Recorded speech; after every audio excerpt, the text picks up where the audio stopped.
Good afternoon and welcome to the June 24th, 2025 Committee of the Whole Council meeting, which I will now call to order. Are there any declarations of interest from our committee?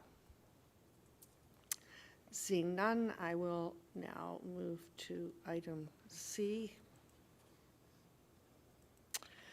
I will now share our land acknowledgement statement. The town of East Gwillimbury recognizes and acknowledges the lands originally used and occupied by the First Peoples of the Williams Treaty First Nation and other Indigenous peoples. And on behalf of Council, I thank them for sharing this land. We also acknowledge the Chippewas of Georgina Island First Nation as East Gwillimbury's closest First Nation community and recognize the unique relationship the Chippewas have with the lands and the waters of these territory. They are the water protectors and environmental stewards of these lands, and we join them in these responsibilities.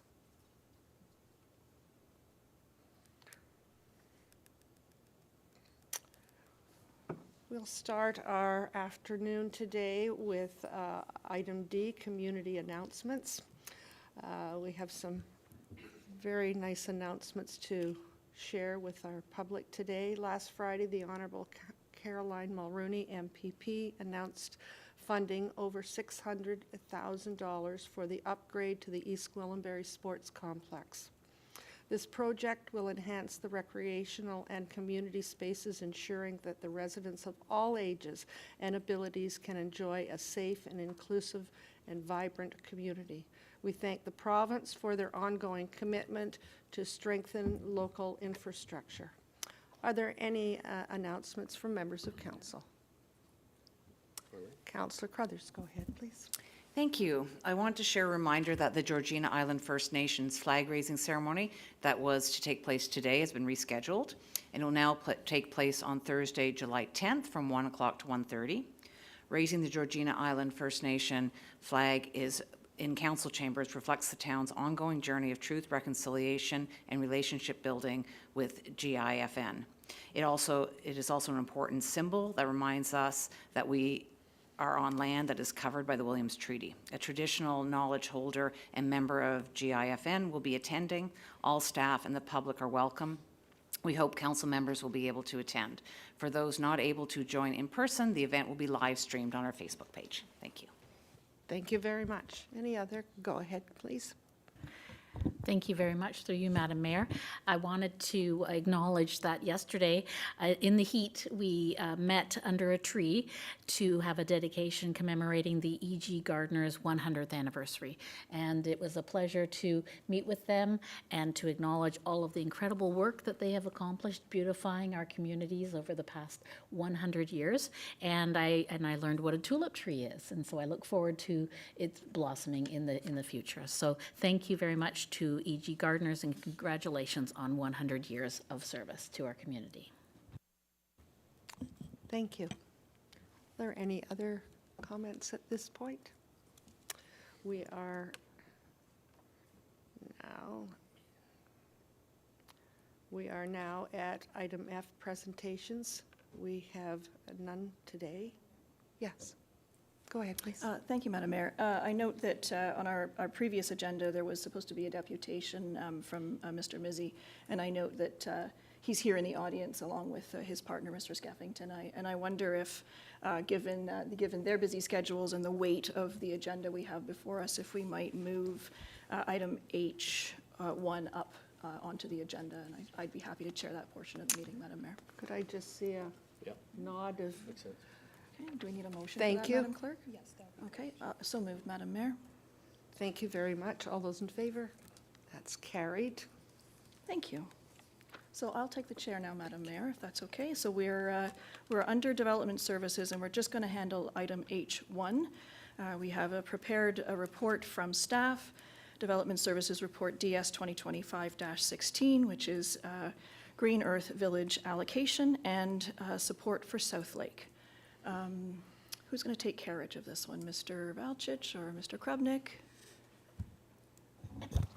Madam Chair, thank you.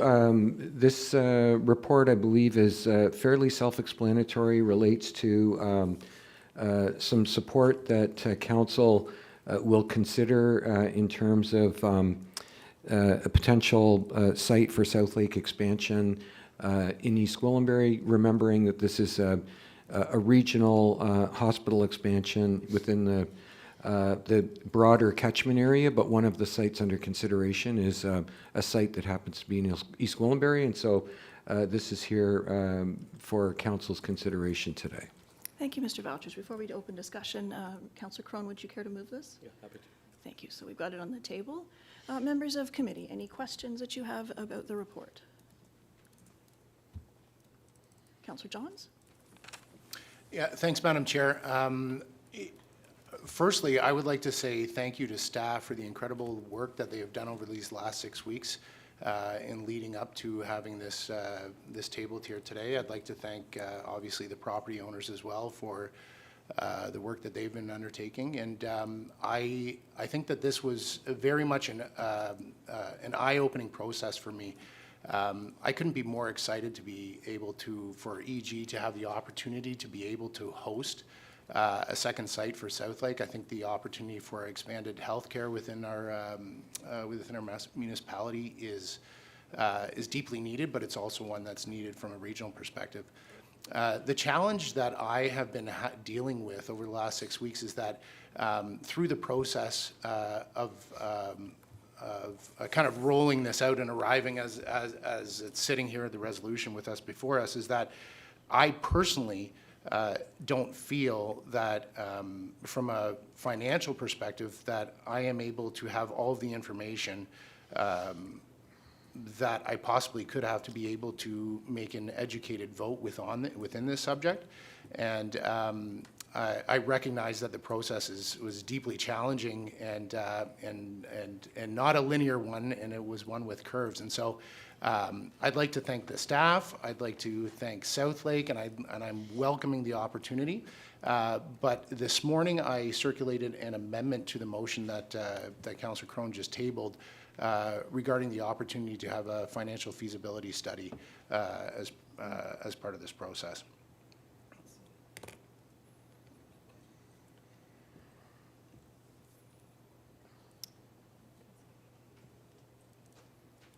Have not seen an amendment circulated to council.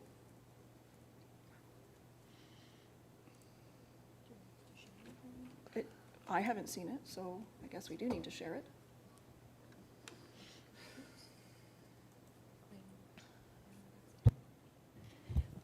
Through you, Madam Chair, I'm just going to ask staff to bring the motion up on the screen before you.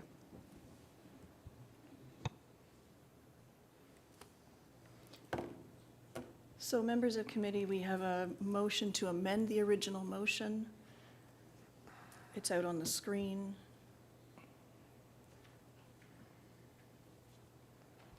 Madam Mayor, I see your microphone on. Do you? Okay, thank you. Okay, well, we have a motion to amend moved by Councillor Johns. All those in favor?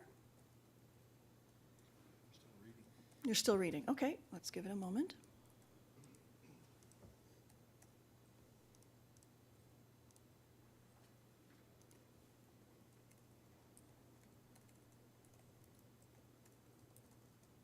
And Madam Clerk, this was not prepared by staff, was it? Okay. So this was not something that was presented to us by staff. We have the staff report in front of us with the motion that Councillor Crone has put on the table. Through you, Madam Chair, that's correct. Okay. This has, I don't Thank you. believe staff have prepared Okay. this motion, no. I'm happy to comment, Madam Chair. I drafted that myself and I sent it to the clerk.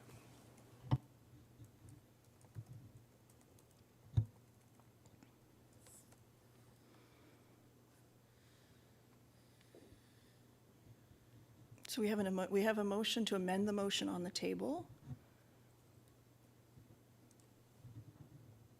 It's been moved by Councillor Johns. Are you ready to vote, Councillor Foster? Madam Chair, the first two clauses are identical, so I think there are sections of this that are the amendment. So there's sections that are amendments. It appears first clause and the second clauses are based on. Well, this appears to be coming to us as a bit of a surprise, quite frankly. So I'm trying to follow our rules of procedure. We have a motion that's been tabled to amend the motion. So it needs to be further amended because there are duplications here in the clauses? Through you, Madam Chair, I'm just looking at first clause and the second clause, and it appears that those are very similar to what is your main motion. Okay. Third clause going down, I believe, Councillor Johns, you may want to comment on this, or is the third clause below the amendment you're proposing to the main motion?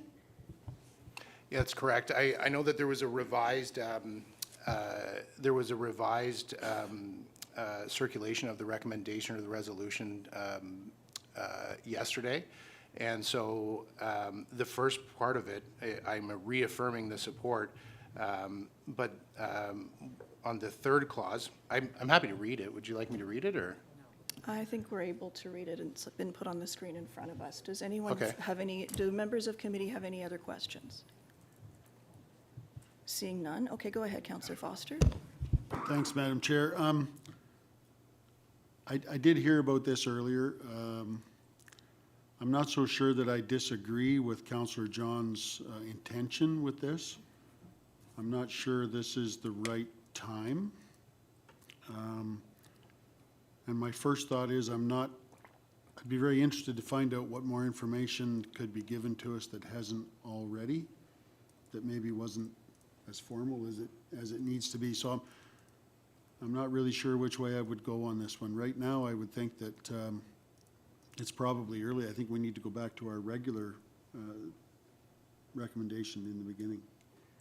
Just my Okay. thoughts. Thank you, Councillor Foster. Any other comments? Seeing none, we have a motion to amend the resolution moved by Councillor Johns. All those in favor? Opposed? And that motion is defeated. So, Madam Clerk, can we go back to the original resolution? Do you need it on the screen? Yeah, we should have it on the screen. So be it resolved that the report be received, that Council reaffirms its support for the expansion of regional health care services in the town of East Gwillimbury for the location of the future hospital, and supports continued collaboration with Southlake Health, the Foundation, and other relevant parties, and that Council confirms it will support the Foundation and the Southlake Health's obligation to raise funding from relevant parties to meet the project's requirement to secure the required local share of funding for the project, and that Council supports the lands located in the Green Earth Village site on second concession for the proposed hospital site as a priority candidate under Phase 1 of the YDSS expansion project with up to 1,250 single detached equivalent units, conditional upon all of the following conditions, A through D being fully satisfied. And there's a list here. Southlake Health selecting Green Earth Village's lands in East Gwillimbury as the site for their expansion. That we receive the town receives sufficient sanitary allocation from the region of York for the above noted purpose, which is not otherwise committed by the town of East Gwillimbury to other developments as part of the region's allocation assignment from their Phase 1 works for the York-Durham sewage system expansion project. That's a run-on sentence. Green Earth Village continuing their participation and coordination with the Complete Community Secondary Plan Landowners Group, and Green Earth Village entering into agreements, if necessary, to provide external servicing either on an interim or permanent basis to the hospital and the Green Earth Village Phase 1 lands, and that the recommendations of this report be ratified at our meeting later on today. So normally, our protocol would be that we would wait till our next meeting, which isn't until July. Given the importance of this to our community, are you folks comfortable with moving it forward? We're continuing to ratify that later on today. Madam Clerk, you've noted that? Okay, and so we're going to be ratifying it later today. We understand the motion that has been presented, and thank you, staff, for all your hard work in preparing this. And I'll now call the vote. All those in favor? Opposed? Madam Clerk, there's no abstentions, is there? No. No. Just So to it's a vote clarify, against. based on my previous comments and my amendment, instead of me standing up and not being a part of the conversation, I just want to make it very clear that I am abstaining because I feel that I don't have the Councillor relevant Johns, information to make the decision. So Under our thank you, Madam Chair. under our procedural bylaw, Councillor Johns, there is no ability for you to abstain. So it I is noted as a understand that. vote against. Thank you very much. Thank you. That matter is concluded, Madam Mayor. I think you might want to just move back into our regularly scheduled programming for item G1, which is the Integrity Commissioner. Thank you. Thank you very much. Excuse me. We have on our agenda today the Integrity Commissioner Report 2024-2025 Annual Report.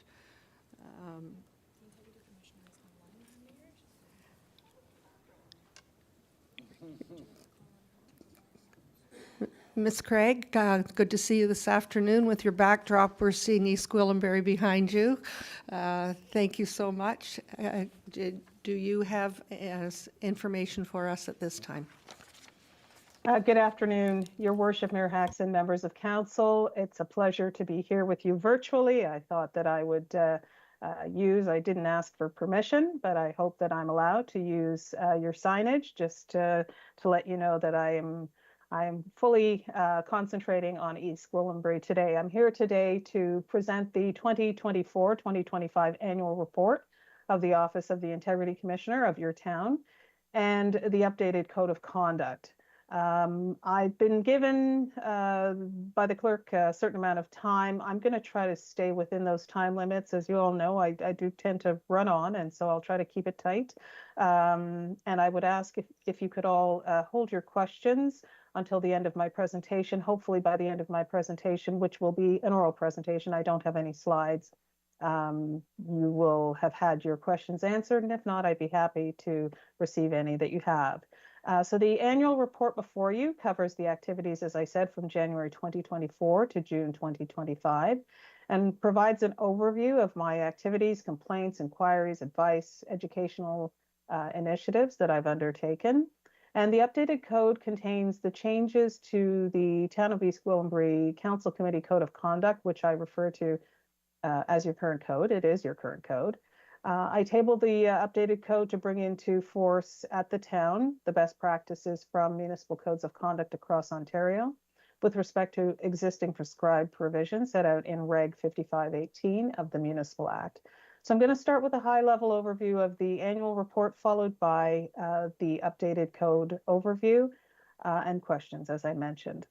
So subsection 223.61 of the Municipal Act states that, and I quote, if the Integrity Commissioner provides a periodic report to the municipality on his or her activities, the Integrity Commissioner may summarize advice she has given, but shall not disclose confidential information that could be identify a person concerned. So in this report, I've discussed what I believe are matters that I bring before you for consideration, such as the clarification for expectations around social media use by members of council, privacy when engaging with the public, the role of and authority of council members in chairing committees or organizing events, reinforcing respectful discourse at council meetings, including at closed sessions, establishing clear procedures on what is required when one makes a declaration of a pecuniary interest under the MCIA,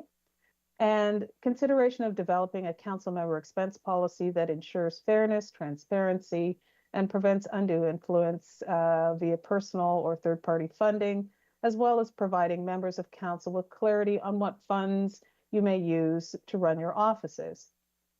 To clarify, as an arm's-length statutory officer, I'm raising these issues for your attention and consideration as I have encountered them while fulfilling my role as your statutory officer. I bring only recommendations, in my view, that should be considered by council as I report to council. And so this is my overview of what I believe to be salient points in the reporting period. In this reporting period, as I set out in the annual report, I had 3 formal complaints. With complaint 1, I opened an investigation, but subsequently determined that several issues that were raised were outside of my jurisdiction. I did identify that there might have been a Municipal Conflict of Interest Act matter that triggered that piece of legislation, but as I further investigated, I found that also was outside the scope of my jurisdiction. There are situations where upon completion of a preliminary review, so when I receive a code complaint, a formal code complaint, I conduct a preliminary review And when I do so, I might feel that I have sufficient information to determine that the matter is not frivolous, not vexatious. There are sufficient grounds, but I still require further information to determine if I am going to dismiss. And that was the case in this complaint. With further review after opening investigation, I did determine that the breadth of the information raised was outside of my jurisdiction. The code protocol currently in force at your municipality does not explicitly set out a time limitation period. So currently your code complaint protocol states that I can receive a complaint from as far back as the complaint sets out. The proposed updated code sets out a 6-week time limit for MCIA complaints and 6 months for code complaints. Those are MCIA complaints, 6 weeks are in statute, and the 6 months is the average set out by most municipal codes of conduct currently at the municipal level. There are those that have a 1-year time limitation, and that is the prerogative of council. With respect to the other matters raised by complaint 1, as I mentioned, those matters I found outside of my jurisdiction. One of the matters was what is a record? And I looked to the Ombudsman of Ontario, who stated that a record of a closed meeting should include, and there's a very lengthy list that are only recommendations, not required by the municipality, but I set that out to the complainant to advise and give reasons why I did not believe that it was within my jurisdiction, but that certainly the municipality should consider these going forward. So where the meeting took place, when the meeting started, who chaired the meeting, whether any participants left the meeting, a detailed description of the substantive and procedural matters discussed at the meeting. So certainly just because a meeting is closed to the public does not take away the requirements of accountability. And as the Ombudsman of Ontario recommends, all municipalities may choose to make an audio recording of closed meetings and open meetings. That is their prerogative as they determine the requirements of transparency. I have no jurisdiction over the actions of members of the public or the application of rules of comportment of members of the public. So this code complaint also dealt with this issue. Whether or not a member of council had contravened the MCIA, which of course is in my jurisdiction, but not where the matter falls within a member's personal capacity. With respect to complaint number 2, I dismissed this complaint at the preliminary review stage because I determined that what was being raised were privacy concerns, and privacy is not handled by the Office of the Integrity Commissioner. You have an office dedicated in your staff complement that deals with the access and privacy issues. And the third complaint dealt with matters that are ongoing, and I cannot comment further at this time. As I set out in the annual report, I had 6 informal complaints, and they dealt with a myriad of issues from labor relations to actions of the administration, access and privacy, and matters relating to the enforcement of your procedural bylaw. Of note, Section 12.2 of the current code sets out the informal complaint procedure to be followed when an individual wishes to bring forward a matter where they believe a member of council has contravened the code, but they don't wish to pursue the matter through the formal complaint procedure. This section states that the matter would be raised if wanting to be pursued informally with the town clerk or the town solicitor who will attempt to resolve the complaint. This participation in your current code protocol, your current code by the clerk and the solicitor is not aligned with the Municipal Act, which is given, as you know, jurisdiction over code complaints and the review of conduct of members of council exclusively to the Integrity Commissioner. So there's also no current prescribed procedure for me as Integrity Commissioner to follow when conducting a formal code complaint. Your code simply states that the Integrity Commissioner shall set out a procedure, which is quite arbitrary, but that is what your current code states.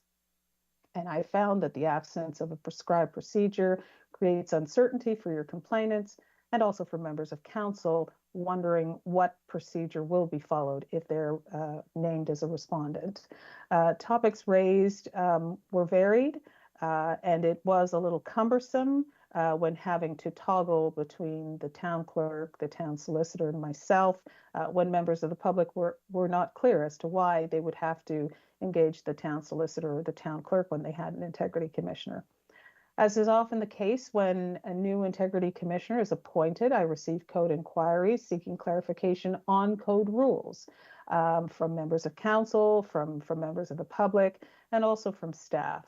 And in particular, members of council wanted to know the nuances between what is a pecuniary interest under the MCIA versus what is a non-pecuniary interest under the code and bias. During this reporting period, I had 20 code inquiries, people asking, 9 requests for advice by members of council, 9 actual questions of substantive issues by members of the public, and 2 from the staff. And then I also received non-code related inquiries where individuals were seeking some sort of response from the town, obviously saw that there was an integrity commissioner, sent an email seeking some sort of a clarification on matters that were squarely within the administration and not within my mandate. I certainly try to be quite economical when I am dealing with any work that I do for the jurisdiction, but I also don't want to leave people without anywhere to go. So in these cases where matters were not within my jurisdiction, I did attempt to identify where in your municipality an individual could go to seek some sort of answer, because I felt that it was important that there be no wrong door. I advised individuals that I did not have jurisdiction and where they could seek information by staff if appropriate. I also noticed throughout the matters that came to my office that the conduct of citizen-appointed members of local boards and advisory committees is governed by the rules of the code as well as the rules of the MCIA, but it was unclear to me whether your citizen members understood that their conduct as members was governed by the code and the MCIA.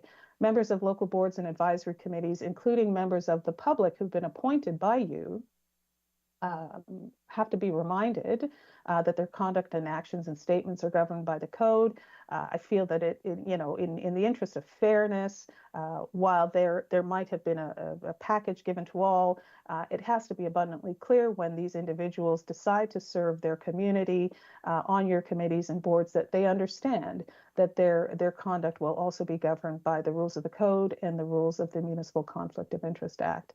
So looking at conflict of interest rules, what came before me most frequently was Section 3 of the Municipal Conflict of Interest Act, the MCIA, as I refer to it, as you refer to it also.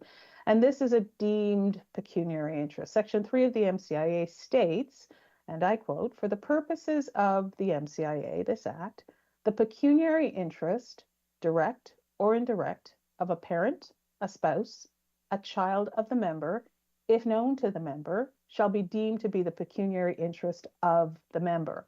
And in Section 1 of the MCIA, we have the term member defined as a member of council or local board.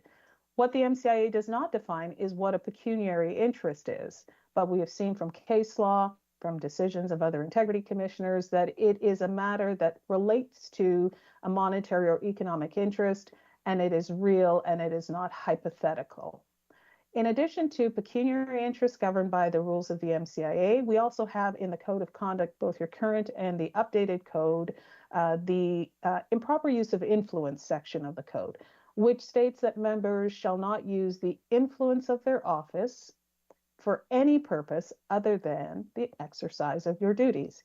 And members should not use your status or your position of influence to influence the decision of another person for private advantage. So of course you influence individuals, but this section is saying not for your private advantage, which can be non-monetary, or the advantage of a family member beyond those of the MCIA. So not just a spouse or a parent or a child. and also associates for the purpose of creating an advantage for these groups or a disadvantage for another. And unlike the rules of the MCIA, these code rules, the improper use of influence, do not require a prior declaration. So if there is a code bias or there is an allegation of improper use of influence, the member does not have to make a declaration. And so these types of contraventions can only be brought forward after the fact. And if a member has decided that they don't have a code bias, and the enforcement of this allegation of a breach of the code would be through a formal or informal code of conduct complaint and an investigation by the Integrity Commissioner. During this reporting period, individuals queried whether images posted by members of council on social media with family in connection with business enterprises or with associates are relevant to breaches of the code, improper use of influence. And I determined with the matters that came to my office that members posting in their personal capacity did not trigger the application of the code of conduct. Very broad, but in the interest of time, this is what I found.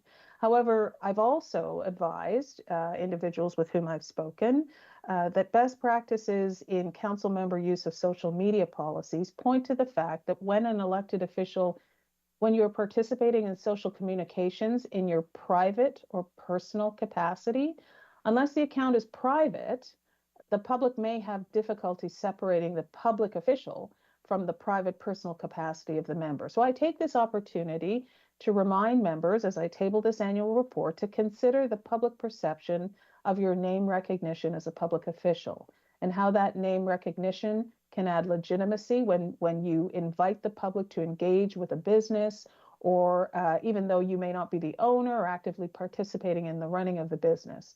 Generally speaking, you will not run afoul of the disqualification rules of the MCIA or the improper use of influence rule of the code when participating in your personal private capacity on social media, unless the handle is using your title as an official.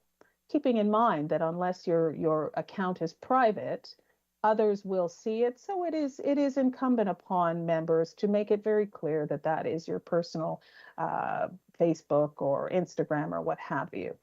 In responding to questions and managing formal and informal complaints, as it relates to members' criticisms and expressions of opinions, I wanted to make very clear to both those who were bringing me concerns and to members of council that members of council are permitted, you are permitted to express your opinions, your unique perspectives held on matters. However, you must remain respectful and your comments accurate. Council and local board members must not denigrate or undermine council or committee decisions. I note that the determination that a member has contravened the MCIA rules can only happen and be made through an integrity commissioner investigation or by a judge by bringing it to court. Any comment made by a member of council leveled against another member of council, alleging that he or she has a conflict of interest and suggesting that there's been a commission of an illegal act under the MCIA or another statute, can only be made by the courts.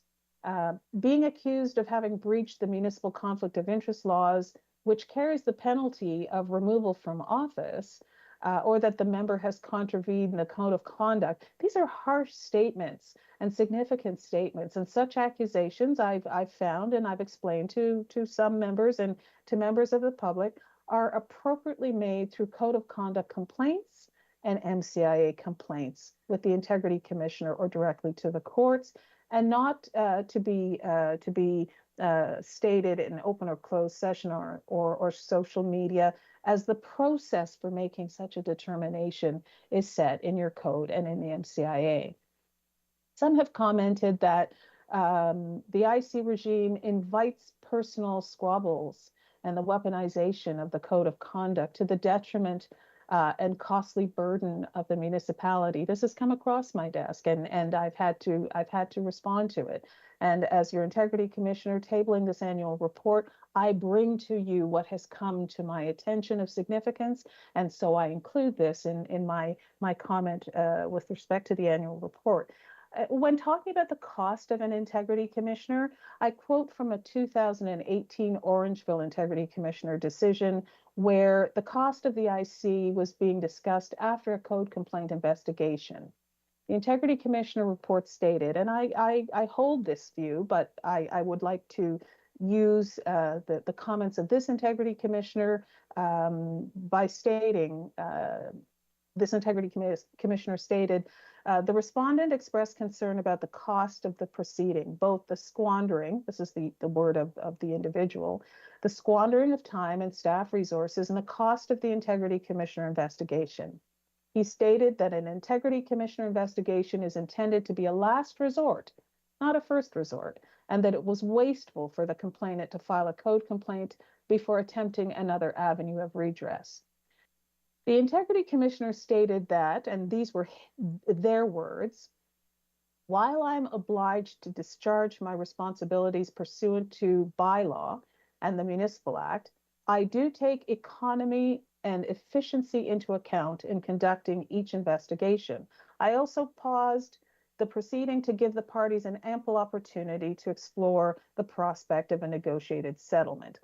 And then the Integrity Commissioner went on to say the respondents' objections about costs are not a reason to decline to uphold the code rules.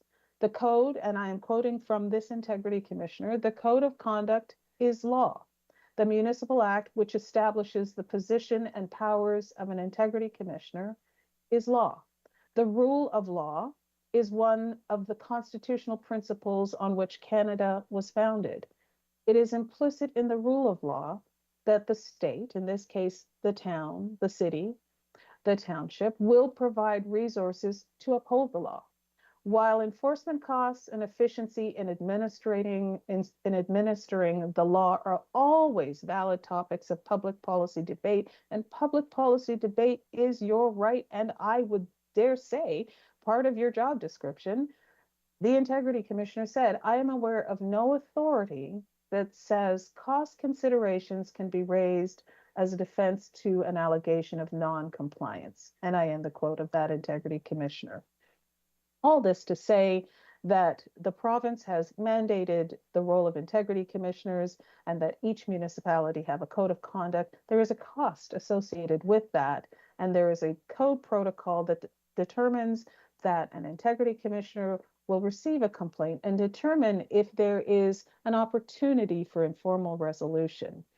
As a result of a preliminary review of formal complaints or informal resolution, I saw exhibited consternation of members being accused of having, broken the code of conduct or the MCIA, which has as its severest penalty the removal from office. So it's quite reasonable for a member of council to be quite taken aback if someone has accused them of breaching rules of the code or the MCIA. Making a comment in open council alleging that a member has a conflict of interest for which they did not declare is a serious allegation and should be most appropriately done through your approved processes. There's an urgent need, as I set out in the annual report, to understand, adhere to, and respect the rules of requiring a safe and respectful working environment free from any form of harassment or discrimination, including the prohibition of any language used in open or closed session meetings, and whenever a member is acting in their official capacity that is insulting, belittling, harassing, and discriminatory. The determination of a member having contravened the code and having used belittling or harassing comments is that of the Integrity Commissioner. So again, the arbiter of what is harassing is the Integrity Commissioner. And there are a couple of ways that a member of council can bring this forward. They may rise on a point of personal privilege if they feel personally attacked during a meeting.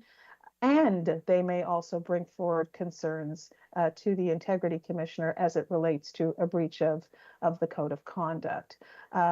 There is no rule currently in the current Code of Conduct that deals with the process for a harassment complaint, and that is why I have included in the updated code language around the process to be followed if there is a harassment complaint.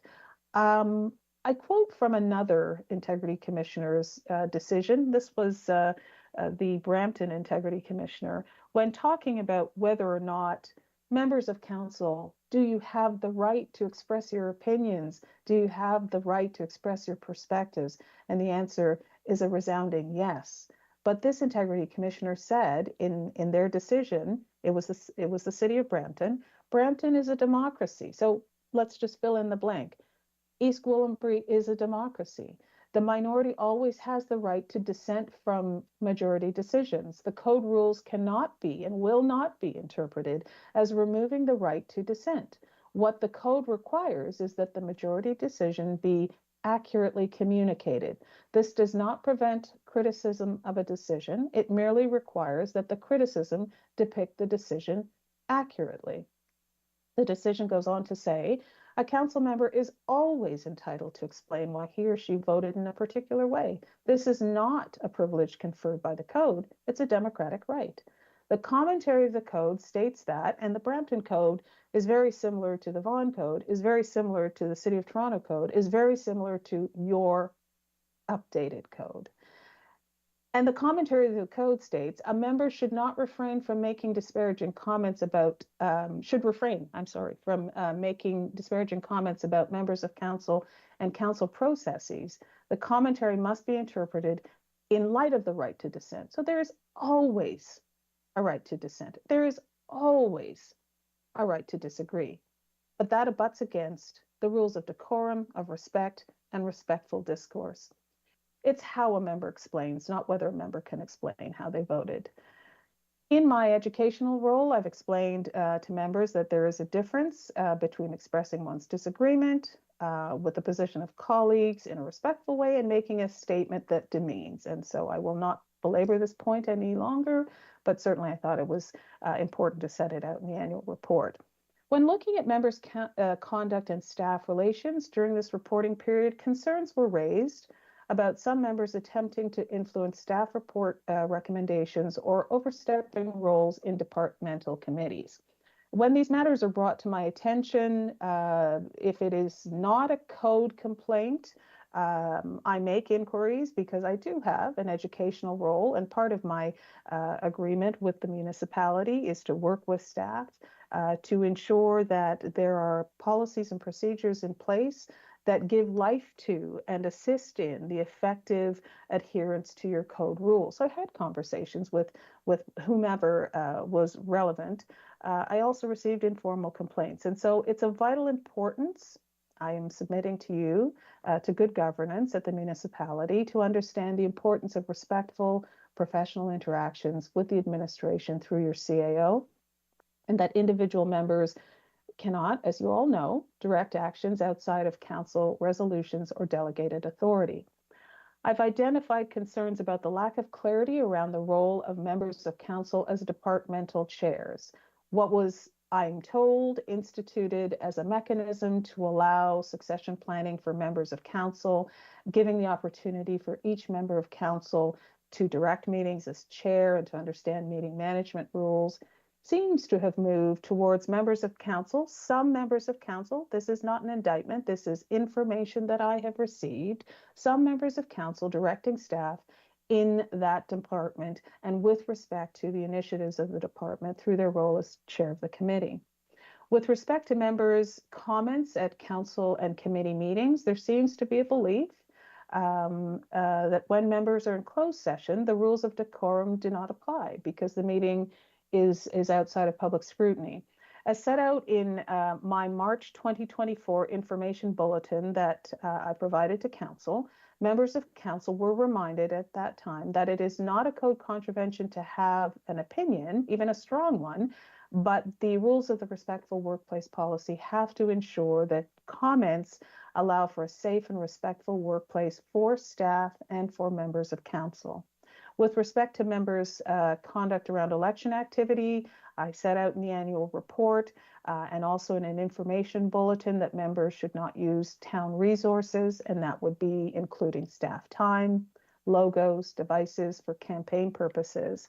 I've also set out in the information bulletin that it's recognized that while you, members of council, are political representatives of the town, you're also private citizens. Accordingly, you may, in your capacity as a private citizen, choose to endorse political parties and candidates. However, you must take care to clarify that when you do so as a private individual, and you must be seen not to be using your office to endorse political candidates for election. To be very clear, obviously people know who you are, and you will be invited, and you may be introduced as councillor or mayor. However, you have the obligation under the code, but also just some of the rules of good governance to ensure that you are not using your title. And so even if they call you up and announce you as a member of the town of East Gwillimbury, you would, if you attend that political fundraiser or campaign meeting for a candidate, advise that you are there as in your private capacity and you are endorsing in your personal capacity. The annual report set out education and outreach, and in my role as education, I've given bulletins that dealt with meeting decorum, MCIA questions, election activities, and declaration of declarations of pecuniary interest. I'm going to state that I took a lot of time to give information to members of council, because when I met with council, members of council in April 2024, I made it abundantly clear that my approach as an integrity commissioner is not to find gotcha moments. It is to ensure that you're able to fulfill your roles as members of council, duly elected, and understand what rules are in place so that you can follow them and you can get about your business of running your municipality. So I introduced myself with a memorandum in December 2023 advising on my approach. I will very vigorously investigate code complaints, but that's not my default. My default is education. I conducted a code council education session in February 2024 entitled Working Together with Respect under the Code of Conduct. I issued an Integrity Commissioner Bulletin 1 in March 2024, council member and conduct at public meetings, had one-on-one meetings with each member of council in April 2024. I issued an Integrity Commissioner Bulletin in July 2024, questions about Code of Conduct matters. I issued an Integrity Commissioner Bulletin in November 2024, questions about declarations of pecuniary interest under the MCIA. I conducted a presentation on the proposed updated Code of Conduct in January 2025, where I advised that I would be receiving your comments and incorporating those into an updated code that I would present for approval. I issued a bulletin in April 2025 on election activities and councillor expenses. So I'm going to turn very briefly, and I think I was given half an hour, so I've got a couple of minutes before I turn it over to you and your questions. I think I'm doing well. I'm not too long on the tooth today, so good on me. I'm going to turn very briefly to the updated council and committee code of conduct. So as I mentioned, in January 2025, I presented a proposed updated council and committee code of conduct, at the conclusion of which I invited members of council to provide, and it was an open session, so I invited also members of the public who had comments or inputs or concerns or suggestions, all of which I endeavored at that time and since then to incorporate into the updated code which I'm presenting to you today. To be clear, the Code of Conduct is Council's external commitment to shared values through adherence to ethical standards enshrined in the code that you accept. So the code is yours. It is not mine. It belongs to council, and as an arm's length independent office, I apply those rules to individual members of council as a part of a course correct. If individuals, members of council or members of the public or members of staff feel that anyone has fallen outside of their lane, the code rules are there to be applied by the Integrity Commissioner for course correct. So I'm just going to talk about a couple of issues of note. Every single provision of the code is important and you're bound by all of those rules, but let's just talk about a couple of them. Gifts and benefits. So as leaders in your community, members of council, you interact with groups and associations to encourage support of the town and community initiatives. That's your role. The council and committee code of conduct is not intended to prevent members of council from interacting with the community or facilitating support for the town. However, the Municipal Conflict of Interest Act and common law very clearly set out that members cannot prefer one group or third party over another. So these gifts and benefit rules are a way of remembering that the code is an external demonstration of your commitment to your oath of office, that you shall not put third parties or yourself before the town. And so this is not to say that receiving a gift connotes impropriety. You receive gifts in your official capacity because people invite you to events and organizations. Some of them are in your official capacity, some of them are not, and those that are not an appointed representational role are deemed gifts. And that is why the province, when passing the amendments in 2019, issued Regulation 5518 and said that all codes of conduct must have at least provisions around staff council relations, use of town property, confidentiality, and gifts and benefits. Gifts and benefits do not connote impropriety. On the contrary, gifts and benefits within robust rules show that you're acting with integrity. The updated code provides clarity intended to guide members of council in this very important area. And if passed into, if we look at what's going on right now at the province, we have previous Bill 241, which is now Bill 9. If passed into law, Bill 9 proposes changes to the municipal accountability and transparency regime, which will not come about until after the 2026 municipal elections. The updated code that I have before you enshrines best practices at the municipal level in Ontario. Those code of conduct rules, many of which are absent in many codes of conduct, not just the East Gwillimbury Code of Conduct, which will likely be included in a future model or universal code by the province. Without adoption and enactment of the updated code, your municipality will remain without many of the accountability and transparency tools for which the 2019 amendments to the Municipal Act imposed by the province intended for municipal governance, and for which the province appears to have undertaken an additional review through Bill 9 to ensure that municipalities still without robust accountability mechanisms come into compliance with the spirit and letter of the legislative reforms that were put in place in 2019. So just a few sections I wanted to also clarify, because these sections are found in the most recent updated municipal codes. I've done my due diligence in presenting this updated code to you, seeing what is out there, not just writing an updated code because it looks good, but because the judicial inquiries of Justice Bellamy in 2006 and Justice Cunningham, the Mississauga inquiry in 2011, and Justice Morocco, the Collingwood inquiry in 2020, all recommended robust rules around gifts and benefits to ensure that members were clear on their roles and responsibilities, and the Integrity Commissioner was tasked with providing guidance on this. So looking at your section 1 of the updated code, this section does not impact members who attend events in their official capacity, such as, and I did a little bit of research, for example, the Lake Simcoe Regional Conservation Authority, if they have an event.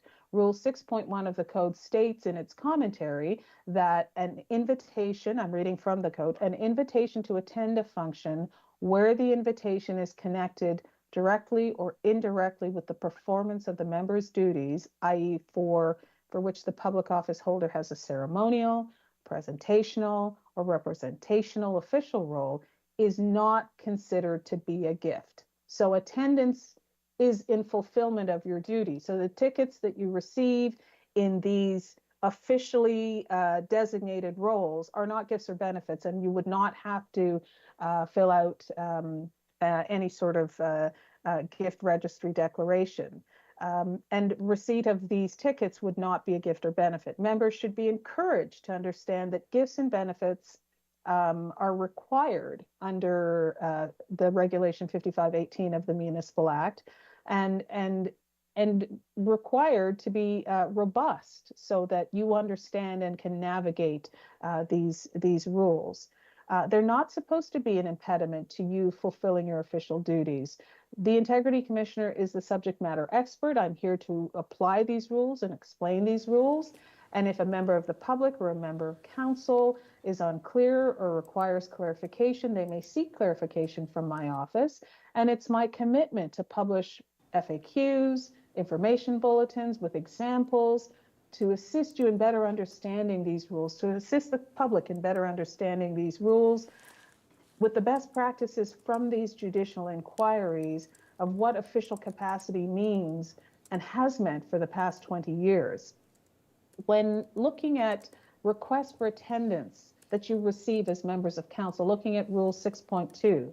6.2 of the updated codes talks about food, lodging, transportation, and entertainment provided by provincial, regional, local governments or political subdivisions of them, by the federal government or by a foreign government within a foreign country. Well, and by the way, I'm not just making this up. I have looked at countless other codes of conduct, and most codes of conduct have been borrowed from the City of Toronto, albeit a large municipality. Those rules were borrowed from the Member Integrity Act at the province. So there was a linear borrowing of those substantive governance rules that each iteration of judicial inquiries have said, these are best practices. You should have them in your code. Going back to your Rule 6.2, or by a conference, a seminar, or event organizer where the member is either speaking or attending in an official capacity at the official event, and for greater certainty where council has authorized or endorsed. So another jurisdiction, they have a member because there's an environmental committee, and the chair of the environmental committee gets invited to various environmental organizations in the region. And so where they are authorized or endorsed to represent the municipality attending these events, whether it be hospitality or tickets, is not a gift. It is not a benefit, is fulfillment of their official capacity. A member of council does not have a statutory role, this is what we have to remember, except as a member of council. Thus, the mayor has a statutory role, and members of the administration have statutory roles, but individual members of council have no statutory role except as a member of council, and their representational role is through delegation or through appointment or through endorsement or through authorization. Thus, where you are fulfilling an official role is determined by council in accordance with your policies in the Municipal Act. If a member attends in their representational role, it's not a council endorsed or approved attendance. This is where the gifts and benefits rules kick in, where we look at that quantum over $100, no more than $500 in a year. And so in these situations where a member has been invited because they're a member of council, but not in their official capacity, like the Conservation Authority dinner or others where they are delegated, but still in their official capacity, there is a quantum of no more than $500 in this particular code, some codes have set it at 1,500. Some codes have set it at 1,000. Some codes have set it at 750. And some codes have set it at 50. And so I have taken what I see as a median for acceptable and ethical use, but I have given this quantum with the understanding that there will be a development of a council member expense policy where you will turn your minds with your staff to a determination of a quantum for your expense budget so that you may either receive the gift or benefit and attend an event in your official capacity, or use your council expense budget to attend this event in your official capacity. Having a council member expense policy with reasonable amounts and determining a reasonable upset limit put this rule clearly outside of gray and clearly into black and white. The companion piece for a sound understanding of the gifts and benefits rule for any code of conduct is a council member expense policy. Looking at section 6.3A of the updated code, the code recognizes that as community leaders, members may lend their support to, I'm reading from the actual wording, lend their support to and encourage community donations to registered charitable and not-for-profit groups. Funds raised through fundraising efforts shall go directly to the groups. And then we see under sub A, members should not directly or indirectly manage or control any monies received relating to charitable organizations' fundraising. This means in your official capacity, if a member in your official capacity supports or encourages others to support a fundraising of a charitable not-for-profit group in your community, the member, you may participate in your official capacity, inviting members of the community to support this worthy initiative, but you should not be receiving the monies from the fundraising tickets or any other administration of the funds. The administration of the monies should be the organizers of this event. This code rule intends to separate the member from receiving and administering the funds. Again, these were recommendations from the Bellamy report, from the Cunningham report, from the Morocco Collingwood report, to ensure that you can marry that representational role of being a member of your community, of supporting your community's worthy endeavors. Of course they want you to be there. Of course they want to be able to say, Councillor so-and-so or Mayor so-and-so is there. But in your support and your encouraging of support, that the actual financial management is arm's length from you. With respect to such events as mayor's golf tournaments or mayor's galas, there isn't a jurisdiction in Ontario that doesn't have a mayor's golf tournament. Since the 2011 Mississauga Judicial Inquiry, however, Justice Cunningham, although he did not include hearings on the mayor's gala, he did make recommendations that as a charity, it has to fall into one of two lanes. Either it is organized by the municipality with terms of reference, with an organizing committee, with determination of how funds received through the gala and through the golf tournament will be given to charitable organizations. What are the criteria?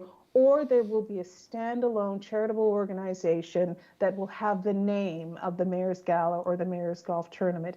In both of those cases, Justice Cunningham said that the mayor would have an ex officio role, would have a representational role on the organizing committee, on the volunteer committee. Certainly it is up to East Gwillimbury to determine what your committee would look like.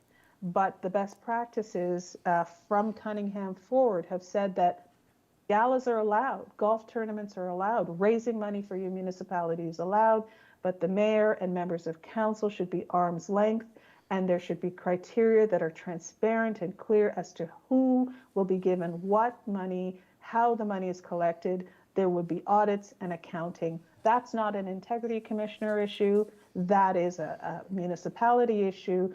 all that to say that the gifts and benefits section of the code that I've presented before you is taking into consideration that there will be companion pieces in your municipality. It is not the role of the code to cure all.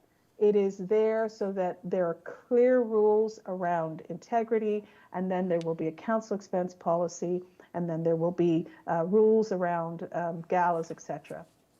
Moving on, section 10.3 of the updated code says members shall not supervise a family member or be placed in a position of influence over a family member.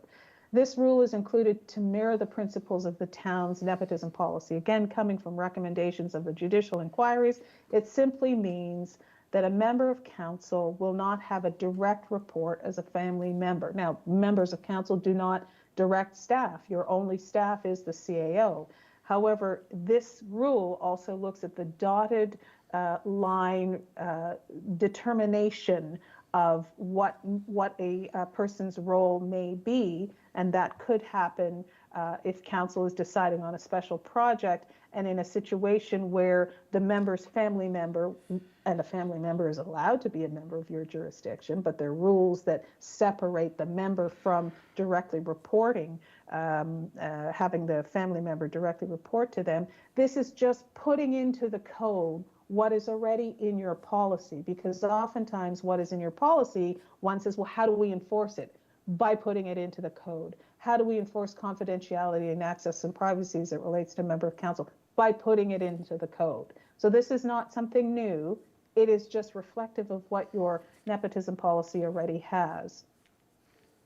I'm coming to a close. In your personal capacity, I think it's important to remember that the code is not in any way going to stop you from being vibrant members of your community. Members of council are free to participate in local organizations in their personal capacity without requiring approval from council. Members are reminded, though, that you're bound by the rules of the Municipal Conflict of Interest Act and the non-pecuniary disqualifications under the code.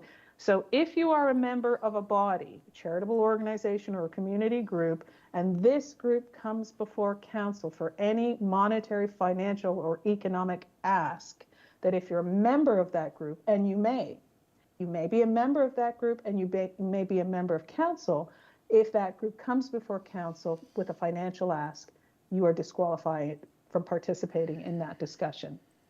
I'm going to conclude by saying that compliance under the Code of Conduct right now is non-existent as it relates to a procedure. And so it's as we talk about Bill 9, we're not quite clear if the model code is going to say, this is the code you shall have, looking at all of the best practices from 2006, when the first municipality, the City of Toronto, enacted an integrity commissioner, all the way to 2025?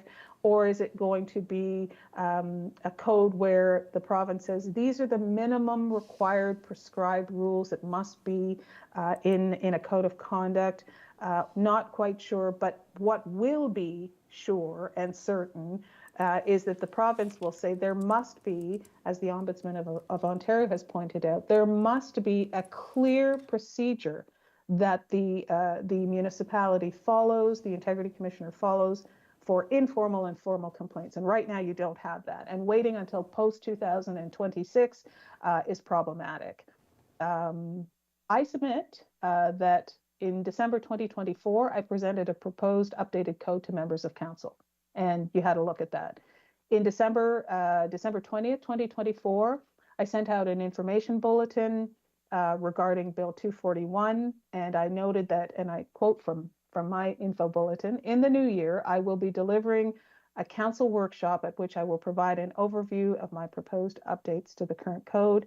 And I also stated in that info bulletin, in my review of the current code of conduct in force at the municipality, I have identified gaps and have therefore proposed updates to enhance the accountability regime at the municipality.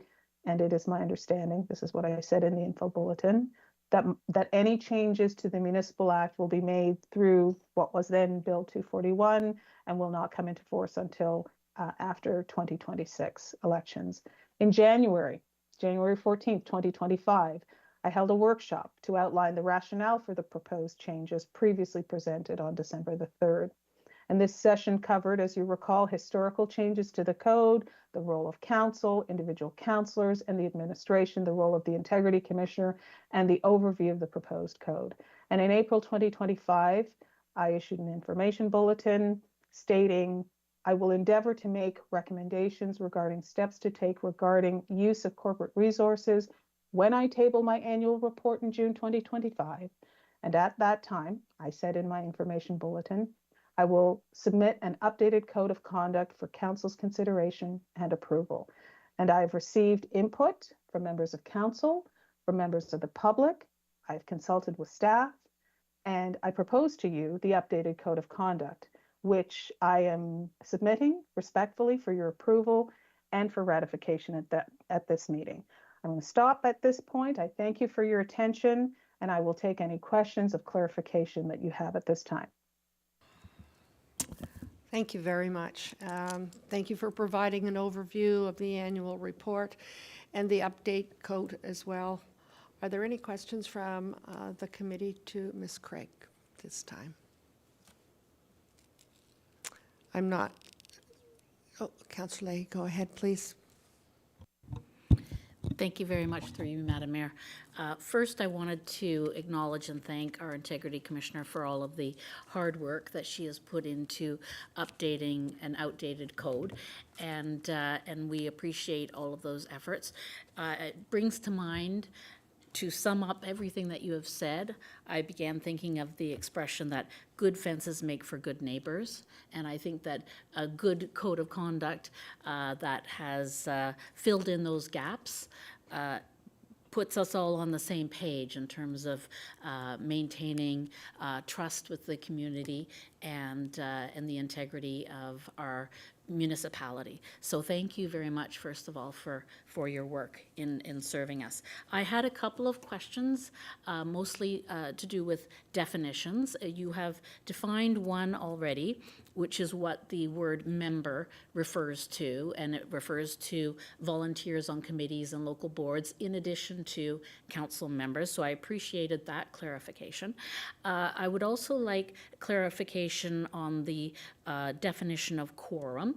I read your report, and you discuss a quorum when there is a materially advancement of council business. So materially advancing council business, however, I would like to ask you to provide a few more details on that so that we can understand better between a few councillors just having a conversation when they're meeting up for a ribbon cutting at a park versus discussing business that materially advances council work. Thank you, through you, Madam Mayor, to Councillor Leahy. And thank you for the well wishes.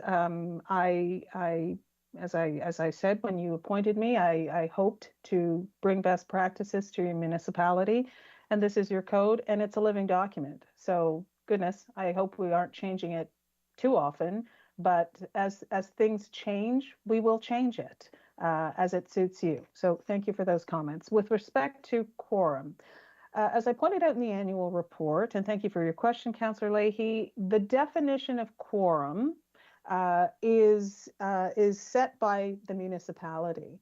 And where an individual believes that quorum has taken place and there was a meeting that was not held according to the open meeting rules, that goes through your closed meeting investigator. So the Integrity Commissioner does not have jurisdiction to define quorum, nor does she have jurisdiction to enforce instances where a member of the public believes that there was a meeting without the appropriate notice. That being said, some of the issues that have come before me, as I've stated in the annual report, relate to matters that are outside of my jurisdiction. And while I certainly am very careful not to do too much to be running up bills for your municipality, I also know that there's a role that I can play where these types of questions come up.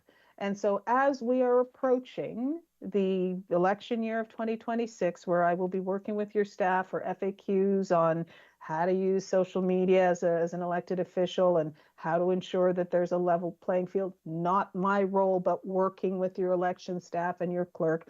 I will also touch on some of these FAQ questions, which are not mine to define, but intersect with my role as Integrity Commissioner, and be placing them on your website, because it's not the jurisdiction of the Integrity Commissioner. So that's the first statement. Individuals need to know that.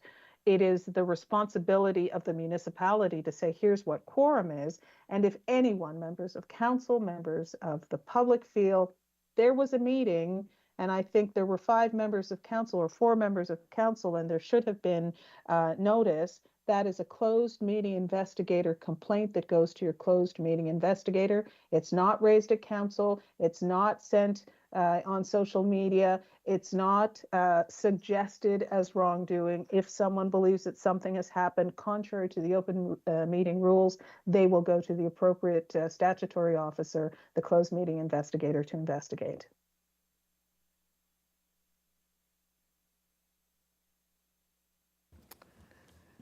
Did you have another question? Yes, through Councillor? you, Madam Chair, one further question, thank Go you. ahead, please. I've noticed a concerning trend on social media, and that's the appearance recently of anonymous posts. So on multiple different pages and groups, you'll get comments coming up now, and it says anonymous with a number behind it. And I know that social media and even AI potentially presents lots of unique challenges as the technology evolves. But I was under the understanding that that people had to use their real name, that they had to use their full name, that they couldn't be using aliases. And if everything about this process and about upholding transparency and accountability and equality is what the goal is for the Municipal Act and the Code of Conduct, how can we hold anyone posting anonymously accountable for statements and comments that they make if we don't have an understanding of their identity? And is there anything that you can look into in the future or leading up to the election campaign that would help improve this situation in terms of integrity and credibility of the process? Madam Mayor, to Councillor Leahy, what we have before us today is the Integrity Commissioner's annual report and updated code of conduct. Ancillary to these 2 documents that I'm asking for your approval, I have stated that I will be working with your staff on the development of policies that intersect with code obligations, including social media use. There is a trend as it relates to social media generally across Ontario, across Canada and beyond. And certainly there are not established rules that I can plop into your code of conduct or make binding on you. I'm very careful that there are rules around freedom of expression, charter issues that I certainly am not equipped to provide to you. What I will do, as I have stated, is work with your staff on social media policies. The social media policy of the municipality is not the Integrity Commissioner's policy. So I can only assist your staff as your staff works towards greater understanding of social media at the municipal level, how the municipality engages with the public, what types of interactions are harassing or disturbing to the business of the municipality. And once those policies are developed with my input, I will craft a companion piece as it relates to council member use of social media. How the public identifies itself is not something that I have a mandate to determine. Whether or not the municipality receives anonymous comments from individuals is part of your IT, your social media, and your general safety for staff and individuals interacting with the municipality. And so that is a staff issue that is most appropriately dealt with by your staff in the appropriate moment and through the appropriate committees. Well, thank you very much, through you, Madam Chair. I appreciate you providing clarity to us so that we're all on the same page, and it's been a learning process, and it will take some time for all of these details to sink in, but thank you very much for improving us and supporting us in our ongoing continuous improvement as we perform and execute our duties as council members. Thank you. Other questions, comments? Councillor Carruthers, go ahead, please. Thank you very much, and thank you so much for that very thorough presentation. I'm hearing you say that you're going to follow up with some social media guidance, but I'm hoping that you can help me just understand something. It's a question I had raised at your last presentation as well. You use the expression conducting town business on social media, and I don't believe that any of us conduct business on social media. I think pretty much almost everyone here has at least one social media account that we might retweet something that the town's put out, or we might engage in debate. There's different ways that everyone reacts on social media, but I don't think anything can be seen as conducting town business. Anyone who asks me a question, I unless it's something very, very simple, I direct them back to my town email so that I have a record of it. So I'm just hoping that you can help me understand what conducting town business on social media means, as well as you talked about a social media handle that has our title in it, and how that's different than the description immediately below the title. So do you differentiate if I am Councillor Laura Lee Carruthers on Facebook, or if I'm Laura Lee Carruthers, Councillor for East Gwillimbury? Is there a differentiation between that? Thank you. Thank you. Through the mayor to Councillor Carruthers, thank you for those questions. I'm smiling because when I know that I can provide an answer, I'm pleased, because I don't want to always sound like, well, it depends and I'll get back to you, but sometimes I have to do that. So with reference to conducting town business, I can certainly, it won't be today, but I can get back to you on that, because those terms actually come from court decisions, where members have been found through a judicial review of an integrity commissioner's decision. The courts have said you were conducting town business, and therefore you should not have, been harassing, or you should not have, because it wasn't your personal. So I can definitely give you a definition of what the courts have defined as conducting town business, and it's not interacting and conducting business. You're absolutely right, of the town. That's not done. You do that as council, not as individual members. But I think what the courts were saying is where you're communicating with the public in a way that is through your official representation, as opposed to, if I may use your name, Laura Lee Carruthers, there's a great place to have cappuccinos down the street and, whatever, wonderful cat pictures or something. I do that. That's not conducting town business. Whereas, we've had a significant snowstorm and people should, get water and what have you. And we've been told by that may be retweeting your departmental information, or it may be you as a member of a department chair actually communicating. So it's probably best to say not conducting town business, but communicating official business of the town versus personal business. But I can get that to you. Secondly, you made the distinction very clearly. A handle, Councillor Laura Lee Carruthers, deems that de facto your official social media Facebook account, and you are governed by the code. Whereas Laura Lee Carruthers, who is this, and councillor of the town of East Gwillimbury, this is your personal. So you did not put councillor in your handle. This is your personal, and this is your official. Okay, I hear what you're saying, and I respectfully disagree, because I see people who will be running against us, who are doing more on social media than I do, and if their account isn't deemed official, and I'm doing the exact same thing. So it's either, you had a line in your report somewhere that talked about making sure that the playing field is level. So I hope that when you put together your FAQs on social media, you can spend some time talking with council about what we're seeing and where the issues are, because I don't want ever to be in a position where I don't want to communicate on social media, lest I can't use my social media account when I'm running for election, right? Like, we just want to make sure that it's a level playing field, so the person who's running against me is posting all this stuff that I can't, right? So we just want to make sure that that's clear. And one other thing, just to Councillor Leahy's point, the ombudsperson has put out an open meetings guide for municipality that actually has a definition of what material advances mean. So that's called Open Meetings Guide for Municipalities, and it's also available online. And I think it's just a couple pages in, page 7, it has the exact definition that you're asking for. Thank you very much. Thank you. Councillor Crone, go ahead, please.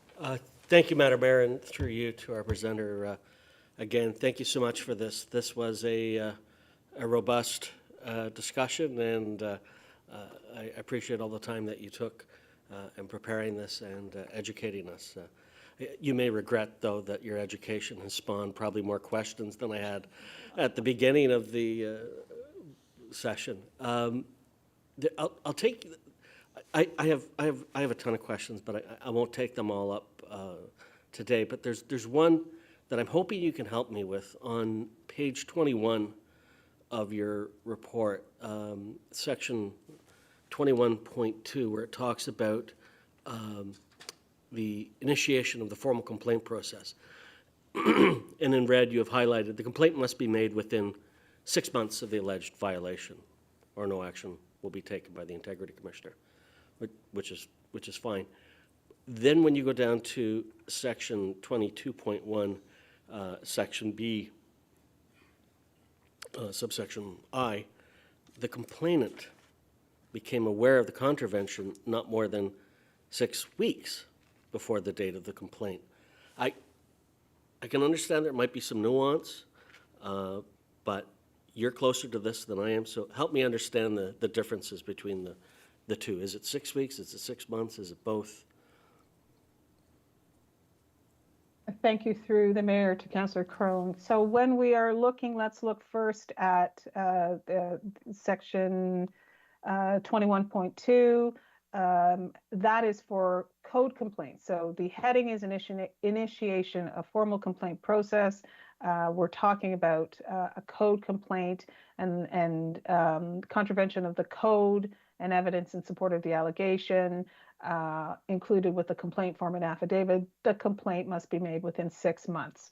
And then going down to section 22.1, 22 is entitled Formal Complaint Process Municipal Conflict of Interest Act.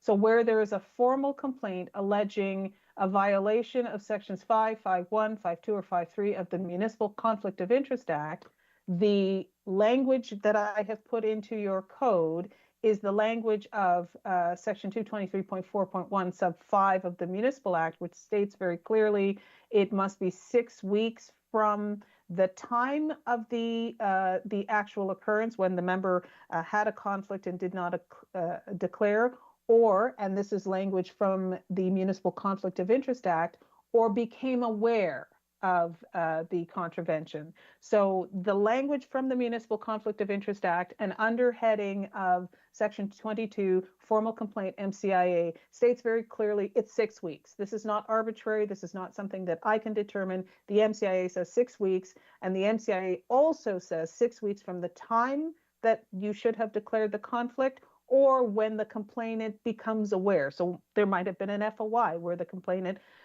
gains knowledge and it happened a year ago. And under the MCIA, it may be 6 weeks from knowledge or 6 weeks when they became aware of.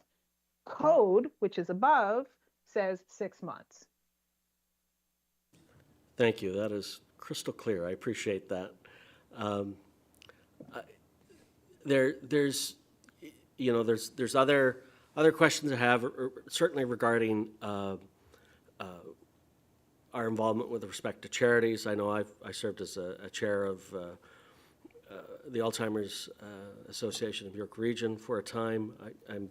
I read this trying to understand how that might conflict with things. I know we have the mayor's golf tournament and charity, so there's some nuances there that probably involves a little more discussion.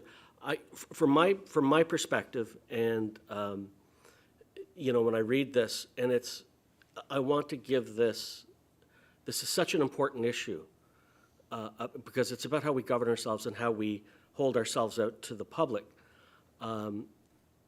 We had this report. It was given to us late Thursday or Friday, I think it was. I would have rather had more time to spend with it, to dive into it.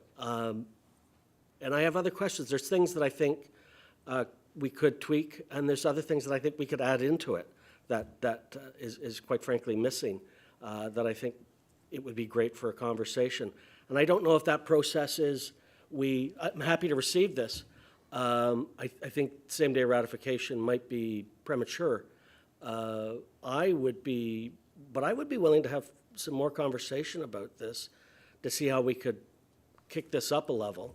And if that's another workshop or one-on-one meetings with councillors, I'm happy to defer to my colleagues. But I think we could spend, I think there's a few more, or either a few more amendments or just to help me better understand it. I don't know how my colleagues feel, but I'm throwing that out on the table for consideration. Thank you.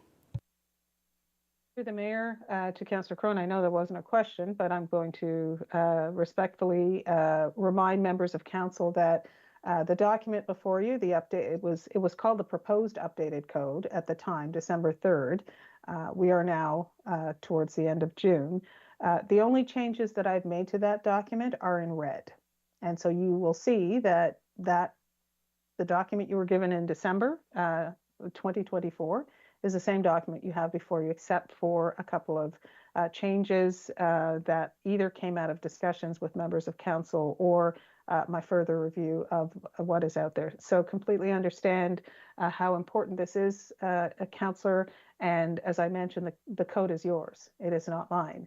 But I am your arm's length statutory officer with experience in this area. And it's sort of, I want to give a comparison here, and I know it's going to be a wrong comparison, but we don't want to not agree to an insurance rider because we want to put more into our insurance rider. Okay, I'm not an insurance person, so that was probably a really bad example. But what you have right now is a vulnerability.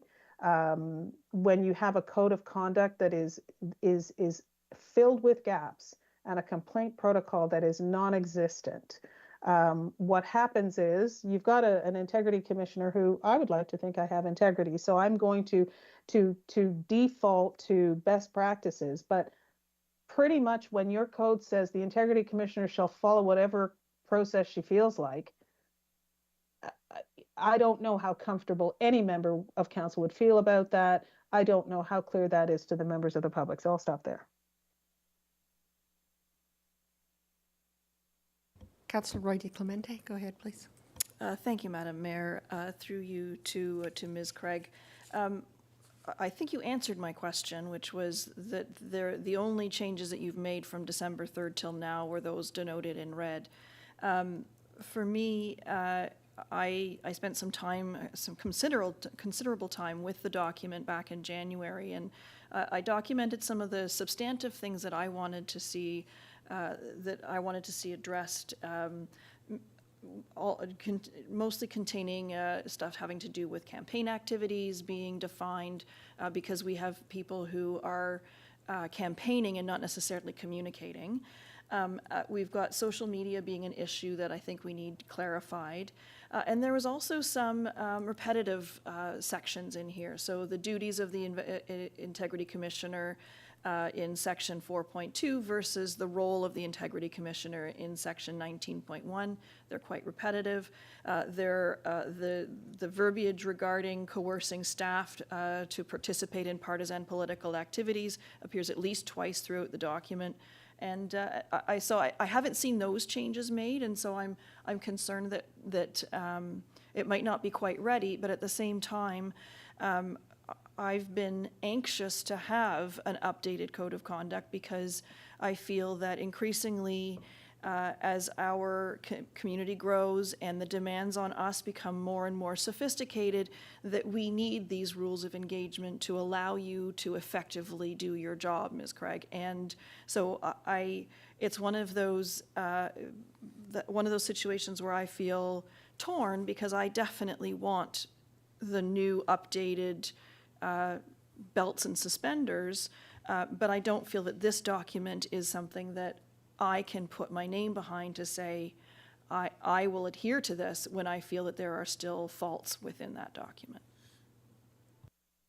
So through the mayor, thank you, Councillor Roy DiClemente. And again, I don't want to, I'm not on council floor, but I don't want to virtually on council floor defend the document before you. So we have the premise of an outdated code. We have Bill, I think it was called Modernizing the Accountability and Transparency back in 2019. And then we had 241, and now we have Bill 9, where the province is saying, I can't speak for the province, but certainly based on my knowledge, is saying there needs to be more robust rules for members of council. And without identifying who has provided me what input on the then proposed updated code, it was information that I took into consideration. Information on leveling the playing field during campaign activities is not a code issue. And so what has to happen in this case is that the responsible party for putting out rules for the election as it relates to East Gwillimbury, who would be your chief electoral officer in the office of your clerk, will look at the policies and procedures to ensure that all candidates, whether they are sitting members of council or individuals in the community, abide by the same rules. There will be some distinction, because a sitting member of council cannot use their official role for campaign purposes. But, you know, for example, campaigning on town property, well, you can't do it, but maybe another person would do things that, and they're not held to the same standard except under the Municipal Elections Act, and that would be an entire procedure. So maybe the reason that someone may have made recommendations that I took into consideration but did not feel needed to be added to the code was because I recognized that was not my area of jurisdiction. And so while I agree that something has to be done, it's not me and it's not through the code.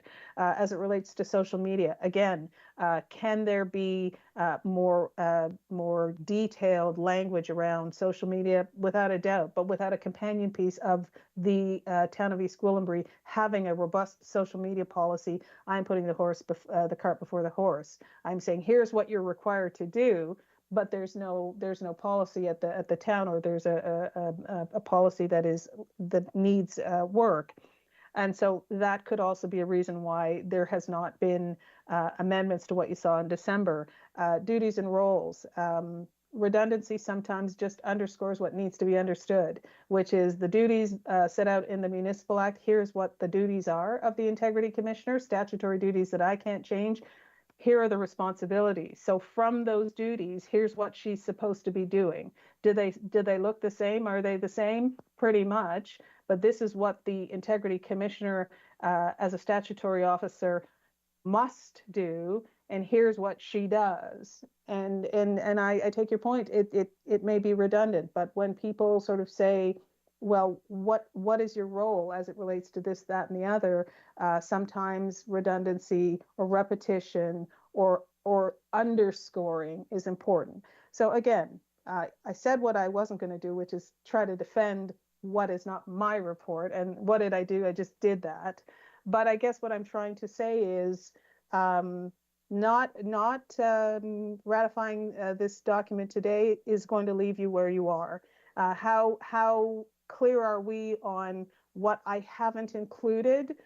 So campaign activities, social media, duties, roles, and some of the other matters that may be going through others' thoughts, including what Councillor Crone has mentioned and Councillor Carruthers. it's your code. And what you will be saying, and I respectfully say this because I respect the office of each and every one of you, is by not ratifying this, you are saying, we're good until such times as we decide we're going to ratify this. So what will happen is if tomorrow I am not your integrity commissioner, you get another integrity commissioner, they will apply whatever policy they want. Tomorrow I might apply whatever policy I want.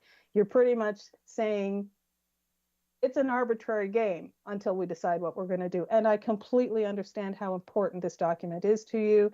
And again, I'll stop because I'm doing what I said I wasn't going to do. Go ahead, please. Thank you. Just further to that, Madam Mayor, I guess my feeling is that the status quo is not acceptable, and so I would be in a position to ratify today based on that feedback. Thank you. Councillor Leahy, go ahead, please. Thank you very much, through you, Madam Mayor. And I would like to second that opinion that the status quo, in my opinion, would be a disservice to the residents and taxpayers. And we pride ourselves on, as a municipality, on the culture of having a culture of municipal excellence. And this is an opportunity. Don't think that the desire for perfection, it's been referred to as a living document, so I don't think that the desire for perfection may ever be achieved, but we shouldn't let that impede our progress, updating our code of conduct and accepting it from the integrity commissioner who presents and represents and embodies an unbiased, professional, arm's length opinion for all of us so that we can execute our duties with the trust of our taxpayers. So I would like to call this to question, and I would like to, I don't believe, Madam Mayor, if I'm correct, did you have a mover for this? I would like to move this to both receive it and to approve it and to ratify it later today at the council meeting.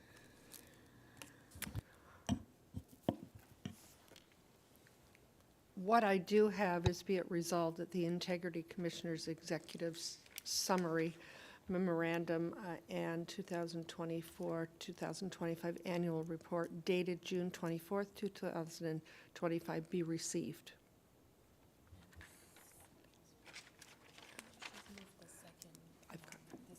Thank you. So you will move that. Thank you. Be it resolved that the Integrity Commissioner's updated council and committee code of conduct dated June 24th, 2025 be received, and that the council approve the updated council and committee code of conduct, and that the recommendations of the report be ratified at the council meeting to be held on June 24th, 2025. All those in favor? Just from a discussion point. Yes, go ahead, please.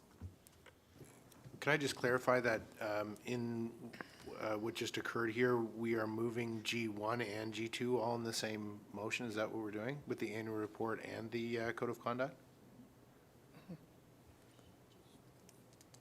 Yes. So Councillor Leahy has moving all at this time. Okay, thank you for clarifying. Okay. All those in favor? Opposed? That's carried. Thank you very much. We're at item H.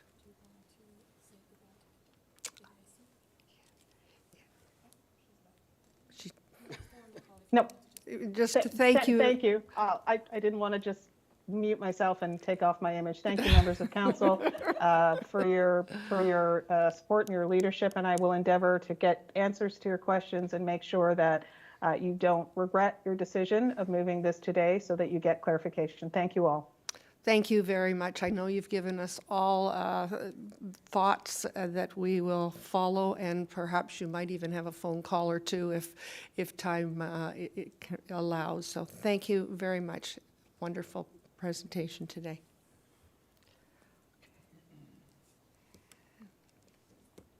Where are we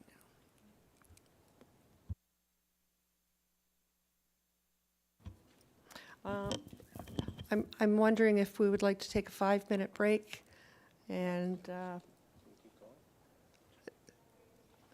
I can go either way.